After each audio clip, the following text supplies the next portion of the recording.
Hello everyone and welcome back to another Batman Miniature Game 3rd edition battle report. Today for you we have 350 rep of the Joker crew, not featuring Joker, against 350 rep of the Kobra Cult Yuga, or just call it Kobra Cult for brevity's sake, going at it on the map that you can see before us. So without further ado, let's take a look at the two teams so that we can get started. So there is a massive 9 miniatures in this Harley Quinn led Joker crew, as odd as that sounds. So it's the Back to Gotham Harley that is leading the crew, but she's brought some heavy hitters. She's brought new to the table Signal Man. He is a henchman, but he's a special henchman. He can fire flares at people. He has quite possibly the worst translated rule in 3rd edition so far, and some other stuff. He's got a sidekick stat line as well, so he's no slouch. There's also Bud and Lou, the hyenas that Harley likes so much. And then we have an assortment of goons, and, well, actually let's cover right at the end there. She did bring a heavy hitter in the form of Bronze Tiger, so he's going to be going at it. I'm not sure how he does in 3rd edition. He is very expensive, but he has a Batman stat line, so he's pretty good. We have Panda Man with his sniper, we have Rasta Clown with his assault rifle, we have Ace of Spades with his grenades, and we have Thug 6, who has the only upgrade purchased for this list because there's a lot of funding taken up by the people present. He has the Joker Gas upgrade. So there is only 5 minis in the Kobra Cult list, which I don't think is ideal for their setup, but this might just be a fun list anyway. Being led by the indomitable Jeffrey, of course, and then he has shelled out the cost to bring Deathstroke the Terminator, who is equipped with his two-handed sword and modified assault rifle. He is definitely the teeth of this list, although Jeffrey is no slouch. He is actually very, very good in combat. Then 3 of his Kobra Cult minions. We've got the Lancehead Captain at the back there with the gun. She has an extra magazine.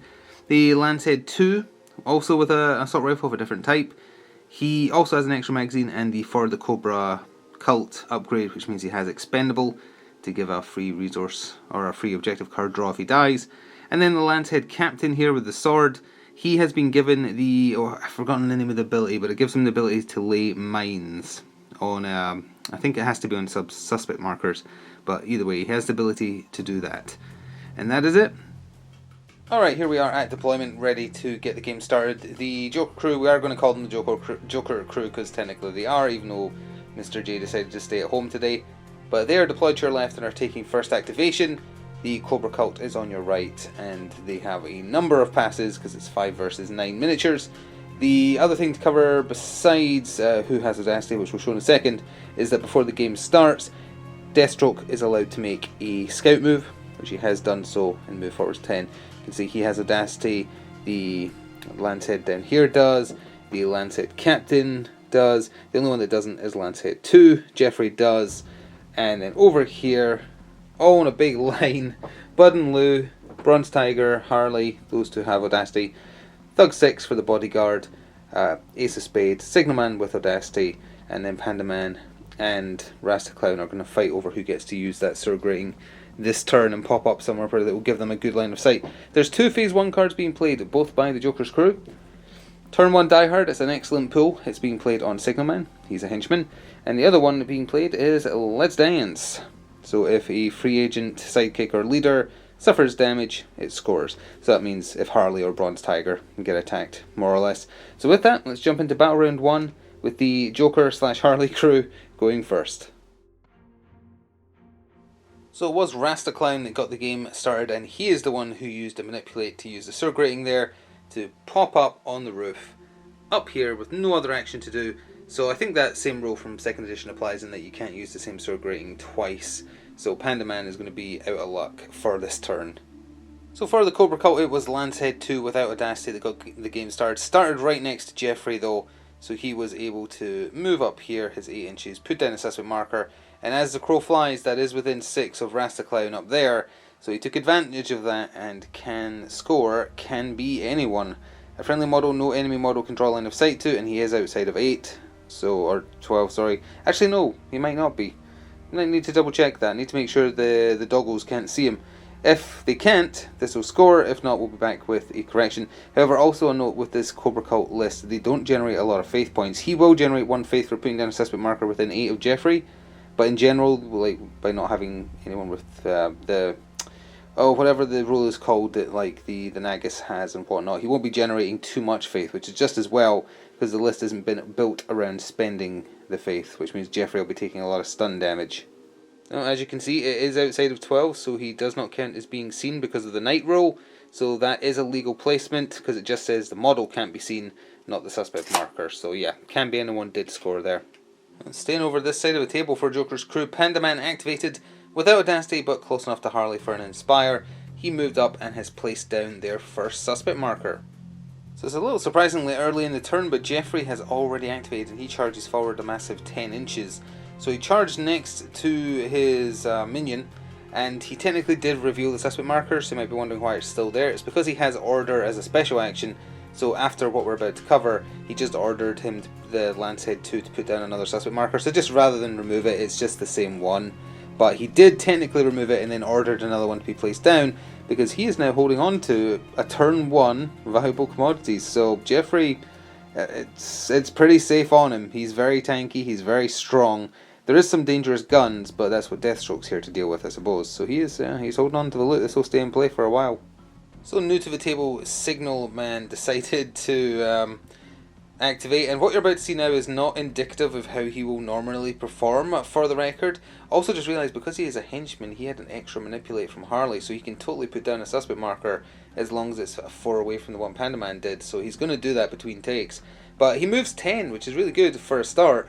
Moved him up to that corner there, and then he has a once per game, because it has 1 ammo, expansive mechanical gas, knockout gas attack with blunt 3 as an effect. And he used those. He also has 1 set of flares he can fire, but I think I mentioned those in the setup. But knockout gas, it's expansive wave, so you just use the wave icon. And he caught both Jeffrey and Lancehead 2. It does 2 damage. You just roll the 1 die and it's mechanical, so you only need a 3+. But you might notice there's a considerably large amount of stun damage there. That's because he rolled 2 crits. 2 6s in a row for both Jeffrey and Lancehead 2. Doing the 2 base stun to them, and then blunt 3 kicks in, which means the crit, rather than knocking over, etc., etc., does 3 extra stun damage as well. So Lancehead 2 is also knocked out. And Jeffrey is suddenly in a bad position, knockout-wise, because he's taken 5 of his 9, I think he has? 8. No, it is 9. It is 9. I looked at endurance. Not related to that, during Signal Man's turn, Joker O-meter was played on him, so if anyone within 4 rolls 2 natural double ones, that will score. Good luck remembering it, but hey, it's in play. But he doesn't need to worry about scoring, because he just did ridiculously well. But don't get used to him performing like that. That was a fluke of nature, 2 crits in a row. So with that ridiculous turn from Signal Man getting stupidly lucky with dice rolls, Deathstroke the Terminator had to activate, and he had to do something very specific because of Jeffrey being in a precarious position, and that was simple. He had to kill Bronze Tiger in 1 turn, because if Bronze Tiger ran around the corner, there's a good enough chance that he'll get through the 2 stun damage, 3 stun damage Jeffrey has left, and he has takedown, so if he knocks someone out, he just insta-kills them, which would be catastrophic for the Kobra Cult.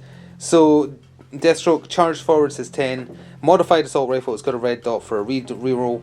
It gives him the good aim roll, so he used that for his special action for +1 to hit and move and fire aim weapons, although that wasn't relevant. And it's assault, so he doesn't lose any dice, but he does get a -1 to hit, although that's counteracted by good aim. So he shot his double blood modified assault rifle, 4 dice in total, I believe it was, needing 3+ on the firearm roll for the strength die, because of the minus. Although good aim would apply to that as well, so it was a 2+. But regardless, Bronze Tiger is defense 5, but he is not an acrobat, and that's his weakness. And Deathstroke exploited that weakness, and unfortunately, even though it's the first time he's been on the table in a while, Deathstroke got him for 8 blood for all 4 hits getting through. So that is Bronze Tiger gone, because he's a 7/7 miniature, so he's dead. Now, Deathstroke could have scored for 4 victory points his unique card for doing that, because Bronze Tiger is the highest rep on that team, but in doing so he himself would be removed from the table as well, so it's not worth it. So instead he's scoring a paltry 1 victory point for doing at least 6 damage with a ranged attack. Hopefully we'll see Bronze Tiger again in the future, so he actually gets to do something, but that was Deathstroke perfectly exploiting his weakness. He doesn't have acrobat, what can you do? And he got really lucky getting 5+. Though, of course, as a consolation prize for Bronze Tiger going down, he was a free agent, So Let's Dance scores, and that overwrites the 1 point the Kobra Cult just earned and gives the Joker crew 2. So Deathstroke's actions were not without consequence for him either. It obviously sets him up to have a lot of Harley's crew be able to get at him. And that started with Bud. Now Bud is also the hyena with the green hair, just to separate him from Lou, who has red or orange, whichever. But Bud activated, he didn't have Audacity, and he charged in. That's a simple setup because the hyenas have the death pack rule. So now Lou, who does have Audacity, if he charges in, he'll have a +1 bonus to attacking Deathstroke, which will help because Deathstroke is defense 5. Lancehead Soldier with Audacity activated, he did a move action, followed by a manipulate to put down a suspect marker, and he's the one who has the, I think it's called Bomb Specialist, the upgrade, which lets him denote any suspect marker he puts down as a mine. It's still classed as a suspect marker, but the next time a model ends an action within 2, or ends a movement action rather, within 2, it explodes and has a chance to hurt them. Doesn't hurt him, but if he was to move, like for instance, next activation, if he was to move there, he'd be within 2, so it'd hurt him because it's friendlies as well. So Lou activated with Audacity, he charged in with a movement action to join Bud, getting that death pack roll, which is not just +1 to attack dice rolls, but you actually get an extra attack die as well, and he efforted 3 times for 3 more. Deathstroke was feeling very confident and didn't effort at all prior to that. And despite having, I mean, that was 4, 5, 6, 7, I think that was 8 dice, 8 attack dice, including the strength die, going up against him. But the roll was not great, and Deathstroke's defense roll was really good, only needing 4s, but still. And as a result, only the strength die got through. So he took 1 blood, 1 stun, he is hurt, but with how many dice were getting rolled against him, that should have been a lot higher. Oh, and how could we forget, but Deathstroke also has a Kevlar vest, so he gets to reduce damage taken by 1 of a marker of his choice. He is going to ignore the blood and take the stun because he heals that naturally at the end of the turn anyway. Ace of Spades activated without Audacity, but again right next to Harley for that Inspire, and he's playing the objectives this turn. He didn't go after Deathstroke, he came around the corner there outside of the 2 from deployment, so he could put down another suspect marker, creating that little triforce of suspect markers there, all just outside of 4 of each other. So already at the last activation for the Kobra Cult in Battle Round 1, because they didn't use any of their passes to secure that first activation in Battle Round 2, Lancehead Captain, she activated with Audacity, moved up and just put down a suspect marker, didn't do anything else. So now Harley gets activated and so does Thug 6. So we can quickly cover both those final activations for the Joker crew. Thug 6 activated first of the 2 without Audacity, close enough to Harley because he was right next to her. He came around the corner his 8 inches, plopped down a suspect marker. Harley activated 12 base, acrobat, fast, she's got 15 inches of movement. She tactically ran away, all the way up there in between the people who are more safe, as in very far away from Deathstroke. So that was a very, very active Battle Round 1. This might end up being a short one, just because of what happened. So everyone who is conscious and took stun damage has healed 1 stun. Lancehead 2 has successfully woken up, which was not expected because he needed 4 or under on 2 dice, and he got it. So he is conscious, he's knocked down, but he is conscious at present. The only other thing to cover is, of course, objective cards in play, and any new ones being played. Die Hard scores, because Signal Man was unharassed for the entire round, so that scores for Joker's crew for 2. And they're also throwing out a phase 4, thanks to Thug 6 putting down a suspect marker that gives them 4 to the Kobra Cult's 3, meaning that they can stick to the plan for another 2 victory points, putting them fairly comfortably in the lead after 1 battle round. With that, let's jump into battle round 2. So here we are at the top of round 2, but first to cover the leftover faith points for Jeffrey. Of course, he not only didn't heal a stun, technically, because of the faith he had left on the faith counter, but he took 1 additional one, so he's up to 6 stun of his 8 in willpower. So anyway, top of round 2, there is 1 phase 1 card being played. It is the Kobra Cult's turn to play Die Hard, and it's being played on this gentleman here, not Deathstroke, because Deathstroke could get super unlucky with gunshots potentially coming in from up there. Speaking of Audacity, the Lancehead down here has it, Deathstroke has it, Jeffrey has it, Lancehead 2 has it. The only one that doesn't is the Captain right there. For Harley's crew, Thug 6 does, Signal Man does, Harley does, and oh, all the way to the back there, Panda Man does. Jokerometer is still in play on Signal Man, the loot is still in play on Jeffrey, and I think that about covers everything, except that, surprising no one, it is the Kobra Cult who took first activation, and they are definitely using it. So Jeffrey activated first for the Kobra Cult in Battle Round 2, however, first a little correction. Forgot that those with the Kobra Cult rule also generate faith when they successfully land an attack. However, I don't think that matters because Deathstroke doesn't have that rule, obviously. So I don't think it made a difference there, but it might make a difference going forwards. So Jeffrey, he moved up and into base to base with Signal Man. He decided to use his double blood sword. This is very hard to get an angle on, but Jeffrey can't really effort because of how much stun damage he has from Signal Man in the first turn. So Signal Man took full advantage of this and efforted 3 times, reducing the number of dice rolled. But Jeffrey is a weapon master, so he's hitting pretty easily. He got 2 hits through with his double blood sword for 4 blood on Signal Man, who has 6 HP, I want to say. 6 or 7. No, he's got 7 HP, 6 willpower. So he is still very much alive. But that did score for Jeffrey. Sacrifice. A friendly model within 4 of a friendly suspect marker inflicts at least 1 blunt damage. He did 4, and he's within 4 of that marker right there. So again, a little bit awkward to get angle on, but Harley was up for the Joker/her crew. She moved into base to base with Jeffrey, attacked with her double stun heavy devastating hammer, so she was rolling 2 strength dice and applying both results and critting on a 5 and a 6. She didn't do that well with her normal attacks, and Jeffrey did very well with his defense 5. Only one of the 2 strength dice got through and smacked him upside the head for 2 stun, putting him at 8. He has 9 willpower. He's barely conscious, but he is conscious. She has push on the mallet for the damage, so he got pushed back an inch. Now that might be important because now he's not in base to base with Signal Man, which means he could set him on fire with his flares if he wanted to. Oh, I can't remember if I mentioned, but Harley did effort 3 times to try and make that happen as well, but that wasn't enough. So Lancehead 2, who had been knocked out by Signal Man's amazing roll at the end of Battle Round 1, stood up, suffering impaired movement, so he couldn't shuffle forwards that much, minus the 4 inches. And then he fired his single blood, Ray of Fire 5, Assault Carbine, so he can move and fire at full rate of fire with a -1 modifier, which he did. Although when he initiated the attack, which you can already see, did 4 damage to the poor bodyguard. He spent 1 faith point on Awakening. When performing an attack, it also applies the poison effect, poisoning him, but he only has 4 health, so actually the attack also killed him, but the poison is applied prior to that happening, meaning that as an objective card, because that was played as a resource, another one can come out of the hand and actually score. An enemy model within 8 of one of your friendly suspect markers, of which he is barely within 8 of that is just hitting the tip, is removed as a casualty while suffering the poison effect. So that was a 2-for, and remember, even though they are the same card, you can play 1 as a resource and 1 as an objective within a turn. And unfortunately, that's another Audacity wasted, because Thug 6 is gone. Panda Man activated and did eventually move up the street up there, where he did put down a suspect marker using the Free Inspire from Harley to turn it into a stinky fish. But first of all, he fired his double blood single stun silenced. Does he have a red dot as well? He did have a red dot as well, yeah. His modified rifle into poor Jeffrey, who isn't an acrobat anyway, so the silencer didn't really matter. 2 hits got through though for 4 blood, 2 stun. The 2 stun is important. That takes him over his cap. He is now knocked out, and there's the stinky fish outside of 4 inches over there.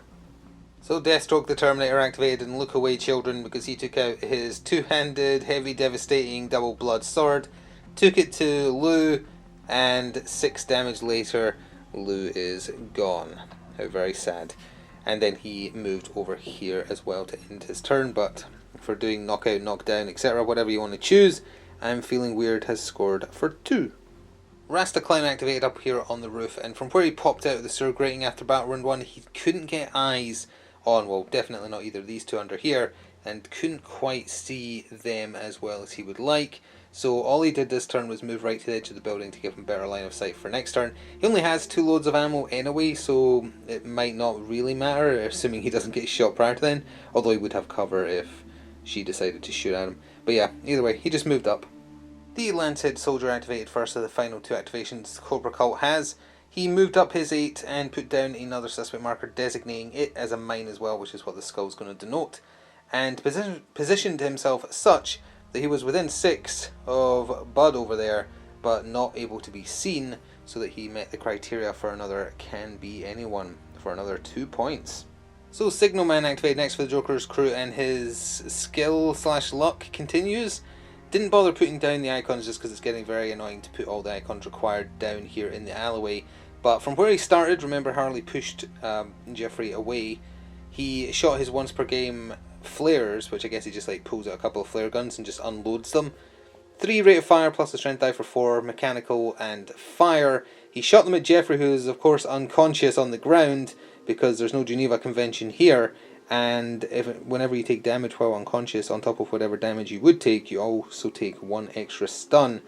So all 4 hits landed, which did 4 blood on top of the 4 blood he had, which put him at 8 out of 9. However, there's another 4 blood on top of that because he's unconscious. So Jeffrey, unfortunately, has been removed and the cult is in shambles. And for the fire effect that applied before all that, they are scoring there. I'm feeling weird. Oh, forgive me, I knew I was forgetting something. Signalman is where you see him, because after taking out Jeffrey, Jeffrey dropped the loot and Signalman moved over it so that he is now holding it. Now, if Joker's crew ends up holding the loot at the end of the game, it doesn't score them anything, but it's just pure denial from the Kobra Cult scoring. So the last activation for the Kobra Cult is the Untitled Captain. She decided to try and punish Signalman, but Signalman is the luckiest miniature to grace this table. She shot her machine gun at... Actually, is her gun double blood? Oh, it's double blood, sorry, so he should have 2 blood, but only 1 hit got through. Sorry, I was getting confused with the carbine on the Lancet 2 there. But her gun is double blood, so he will take 2, but that still doesn't kill him, because he has 4 damage currently. That would put him at 6, and I believe he has 7 HP. Actually, let's check live, because if he doesn't, then I'm incorrect. He has 6 willpower, he has 7 health, so that'd be 4, 5, 6, yeah. He is very lucky. He has lived on 1 HP. So there's 2 no Audacity activations left for Joker's crew, so we're just going to cover those real quick. Bud, without Audacity, from where he was standing, he is ran and engaged Lancehead 2 right there. Again, can't do anything because no Audacity.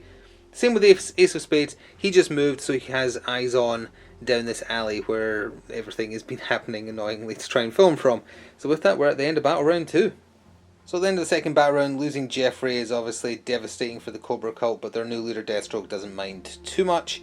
Everyone else has healed 1 stun, and now we have to cover additional cards. The It Doesn't Look Fresh for Joker's crew, the Stinky Fish, has scored for 2. On top of that, they are also scoring another stick to the plan for having majority of suspect markers. The loot remains in play even though it's currently on Signalman for the Kobra Cult, but Die Hard does score because the Lancehead down here on his lonesome, placing mines everywhere, was unharmed, so at least they scored something. With that, let's go into Battle Round 3. So here we are at the top of the penultimate round, and there are some new markers on the table making it even busier. But first of all, Kobra Cult has retained first activation. There's only 4 miniatures left in their crew, so obviously all of them have Audacity. For the Joker crew, we have Audacity on Bud, on Harley, on Pandaman, and Ace of Spades. The only card being put into play, Jeffrey gone but not forgotten, Cobra Viral Bomb, his unique card. You place a bomb marker within 4 of the centre. Centre of the table is roughly there. It's been put next to, literally right next to Sigma. It's like someone kicked it out the door of the shop there. And then within 8 of that, you place 3 event markers, which activate or act as diffusers. 1 there, 1 up there, 1 up there. Harley's models can use Manipulate to try and defuse those. There's a chance on a 1 it will explode the bomb early. If at the end of the round there's at least 1 of the event markers in play, the bomb explodes and deals 2 blood damage to every model, friend or foe, within 8. However, it will only score if it hurts an enemy. So if it only hurts my guys, does not score. So, that's in play, and with that, I don't think there's anything else to cover. Let's see what the Kobra Cult can do with their dwindling numbers, although, to be fair, Joker's crew's lost quite a few as well. So Lancehead 2 activated for the Kobra Cult, couldn't shoot because Bud moved into close combat with him last turn, so he ran away from the doggo, and is revealing the enemy suspect marker that is placed there, and in doing so triggers the criteria for sabotage. Reveal an enemy suspect. There are no enemy suspect markers within 4 of any edge of the gaming area. The closest to that is this one here, which is not inside 4, it's actually like 6. However, unfortunately for the Kobra Cult, that kind of gets balanced out. Where is it? There it is. By so long, it's been a guess. When an enemy model reveals one of your suspect markers, the opponent chooses one of their models, place an enemy suspect marker in contact with it. So there'll be an enemy suspect marker put down in contact with, let's say, Deathstroke. So Harley was up for the Joker crew, and she fled backwards to this suspect marker put down in Battle Round 1, and is revealing it because this turn's the last opportunity to do so, to turn it into the loot for the Joker crew. So her one is important because it will score for them. Signalman's still holding on to the Cobras, but that is in play for her, and the suspect marker is gone. Deathstroke was next up for the Kobra Cult, and I was forgetting he's an acrobat, so he's actually movement 11. Base 10 obviously, but +1 for the acrobat. Not that he used even his base 10 to get to where he wanted, which was the far side of Signalman there. And again, didn't bother filling this area up with damage markers. He used his double blood two-handed sword, heavy devastating. He did 10 blood. He literally only needed to do 1. So Signalman is dead, and Deathstroke is now holding the loot. Actually, no, he can't really, because I don't think you're allowed to select that it lands on you. So it will have to just be on the floor somewhere here. But he did score Sacrifice, a friendly model within 4 of a friendly suspect marker, does at least 1 blood. He did many, many more blood, and the suspect marker is right there. So that did score. So Panda Man activated and did eventually flee over there, so he's not going to be in the explosion radius of the bomb. But he had a little parting gift with his silenced gun against Deathstroke, because you can't use Acrobat against Silencer because you don't hear the bullets coming, even if you're semi-superhuman. So 2 hits got through for 4 blood, 2 stun, which I did put down on the table for you to see. However, his Kevlar vest lets him ignore 1 of the damage, so he's actually going to ignore 1 of the bleed, because he's definitely getting caught in the bomb blast, so it's a little bit iffy regarding that, but there we go. The Lancehead Captain activated next for the Kobra Cult. She moved up with Audacity just to there. She didn't want to move and fire. Although actually maybe she... I forgot that I think Bud only has 4 HP, but she played as a resource. They must know pain to heal 2 more blood from Deathstroke, so he's back to 1 blood damage. Back in a second regarding her gun. Yeah, her gun has assault as well, so she fired into Bud. 2 hits got through, and hers is the double blood. 4 blood is how much endurance he has, so the other hyena / good doggo is sadly off the field for today. And the other reason for her moving up there wasn't just to get within 4 to heal Deathstroke, it was so that he couldn't see her. Ace of Spades activated with Audacity and threw a parting gift at Deathstroke before eventually running away because he doesn't want the Cobra Bomb to spawn. It doesn't do any damage, it does Enervating 1 and Poison. So Deathstroke is now poisoned and has Enervating, if that is going to matter going forwards. But yeah, he backed off to make sure he's outside of 8. Poor Rastaclown is going to have to do the same when he activates, and I think he's the last to activate after Lancehead Soldier, unless he doesn't care about the Cobra Bomb's scoring. He doesn't have Audacity because didn't think he'd need it up there, but as it turns out, it would have helped. So we can actually just cover the last activations for both sides because they were both moves. Lancehead, he moved up, he's not bothering putting down a suspect marker, doesn't need to, so he stopped there. And as previously discussed, Rastaclown needs to run to the very tippy top back of the building there, so he's outside of 8 of the bomb, which is now exploding for 2 damage on Lancehead Captain, Deathstroke. I think he's out of range, but we'll cover that in the cleanup. So at the end of the penultimate battle round, the bomb does only hit Deathstroke and the Lancehead Captain, so they both take 2 blood, and Jeffrey's memories fade into darkness without scoring anything. Speaking of which, with Signalman being removed from the table, that also means Jokerometer has 0 chance of scoring as well. Both valuable commodities are still in play. The one for the Kobra Cult is sitting on the floor there. The one for Joker's crew is safely in Harley's hands. So with that, I think we are ready, because there's no more objective cards being played, to move into the final battle round. So it all comes down to this, the top of turn 4. Both crews have 4 miniatures remaining, so obviously everyone has Audacity. And it was just a straight up roll for take the lead, but the Kobra Cult maintained it for a 3rd turn in a row. So they will be taking first activation. There is no new objective cards being played, so it's still just valuable commodities in play for both. And with that, it's the last minute scramble for points. Let's see what happens. So it was Deathstroke the Terminator who got the final battle round started. He peeled round the corner into Harley Quinn and attacked her with his double blood two-handed heavy devastating sword, which is fun to say. Sorry, it's not even heavy, no, it's sharp and devastating. So that's 2 dice plus rerolls on this strength dice. Either way, he efforted once because he could only do that. He had 1 less effort because of accumulated blood damage, and another from the gas grenade from him. Which reminds me, the poison roll didn't happen, but that's not going to matter because of what occurred. He slashed at Harley, who did 3 efforts to remove some dice. However, every remaining die got through for a total of 8 blood. She has 7 health, so she has been eviscerated. She is dropping her loot on the floor, and Deathstroke has had enough. He's cashing in and going home. He is playing Deathmatch, his unique card, for a massive 4 victory points, but it comes with a pretty hefty cost. A friendly model removes the enemy model with the highest reputation cost. Harley is the highest reputation cost remaining for her crew. Then remove that friendly model from the game, but the opponent can't score any objective cards for Deathstroke, going home happy. He's quite content, he's off the table as well, cashed in his 4 victory points, and he's gone. Ace of Spades activated, he went over there, picked up the loot that Harley dropped, and then during his turn played Let Them Do Their Thing to explode a suspect marker. Selected that one, selected south here, and it scattered 8 inches, which was perfect for it to go right between these two, hit them both for a double stun. Doesn't knock them out or anything, but does score it for 2. So we're staying over here, last ditch effort for the Kobra Cult to do anything. The Lancehead Captain activated, came around here, fired her extra purchased ammunition at Ace of Spades with the assault, so no dice lost, but she only got 2 hits through for 4 blood. He has 6 endurance, so he lived, which means he's going to safely hold on to the loot he's carrying, and that's all they can really do to influence the board state at this point, so we'll see what the leftovers of Joker's crew can do. So looking at it with just Panda Man and poor Rastaclown, who didn't get to fire a single time, left to go, the only thing they could do would be to place suspect markers, which would make them even. Oh no, actually it wouldn't, I forgot there was a fish there. There's a fish there, so in fact it would give them +1. So in the cleanup phase for Battle Round 4, that would score another, the final stick to the plan for having 1 more suspect marker than the enemy. So we'll put that into play and do the final cleanup. So just to make things official, before we go into the final countdowns, again, stick to the plan thanks to Rastaclown and Panda Man putting down suspect markers. That will score for 2.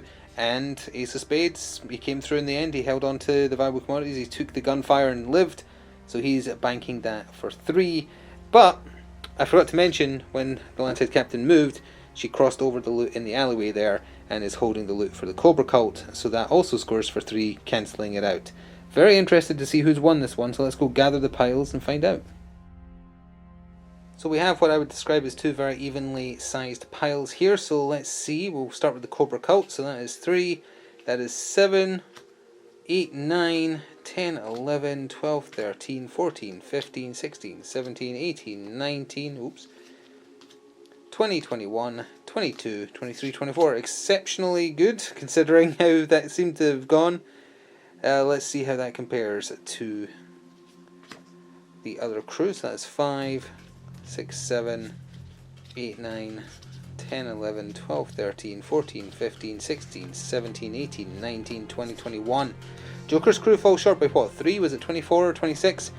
They fell short, but only barely, and it felt like, actually, no, the Kobra Cult, despite only having 5 miniatures, they did very well, and if Signal Man hadn't got the luckiest double crits back-to-back roll of his entire life to deal 5 stun to 2 people, I feel like Kobra Cult would have been massively in control there. Obviously, Deathstroke being ridiculously good helps as well. Jeffrey taking a lot of the fire, going down in flames as a result, also helped out. Interesting one. I'm not sure about Harley leading a Joker crew. Obviously you don't have Chaos Agent or Trickster, which negates some cards, so you can't bring them really, like Expendables and whatnot. But it's still interesting. I hope you enjoyed watching. Thank you very much for doing so, and we'll see you in about a week for another one. Until then, ta-ta for now.